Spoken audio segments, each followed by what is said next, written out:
Jaksa Penuntut Umum Kejaksaan Tinggi Sulawesi Selatan akan menghadirkan saksi secara bertahap dalam sidang dugaan korupsi bibit nanas di Dinas Tanaman Pangan, Hortikultura dan Perkebunan Provinsi Sulawesi Selatan APBD 2023-2024. Saksi tersebut untuk 5 terdakwa yakni kuasa pengguna anggaran sekaligus pejabat pembuat komitmen Ufan Nurwahida, Direktur PT Citra Agri Pratama Rio Erlangga, kemudian ASN Pemerintah Kabupaten Takalar Ririn Rian Saputro Ajnur dan Direktur PT Almira Agro Nusantara Rimawati Mansur dan tim pendamping pejabat Gubernur Sulsel periode 2023-2024 Hasan Sulaiman.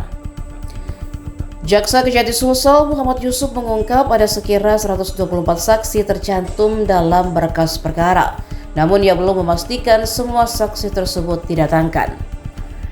Dari ratusan saksi tersebut, salah satunya adalah mantan pejabat Gubernur Sulsel Bahtiar Baharudin.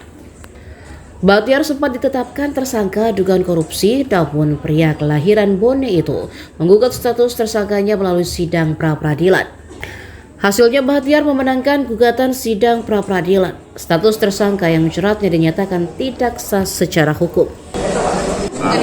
Telah melakukan persidangan terhadap 5 terdakwa dalam perkara dugaan tindak pidana korupsi dalam pengadaan nanas pada Dinas Pertanian Provinsi Selatan tahun 2023-2024, di mana para terdakwa kami didakwa melanggar dakwaan ke-1 pasal 603 Undang-Undang KUHP yang baru untuk pasal 20 yang dulunya pasal 55. Kemudian dakwaan kedua pasal 3 untuk pasal 18 Undang-Undang Tindak Pidana Korupsi yakni nomor 1 tahun 2009. Tadi sempat juga disebutkan soal jumlah saksi yang akan diperiksa 120. Jadi dalam berkas perkara terdapat kurang lebih 124 saksi. Namun nanti untuk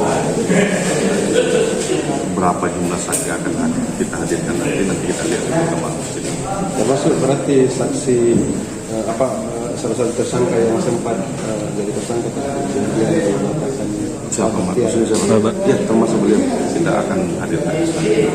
Pak, itu 124 secara bertahap ya Pak? Secara bertahap. Download Tribun X sekarang, menghadirkan lokal menjadi Indonesia.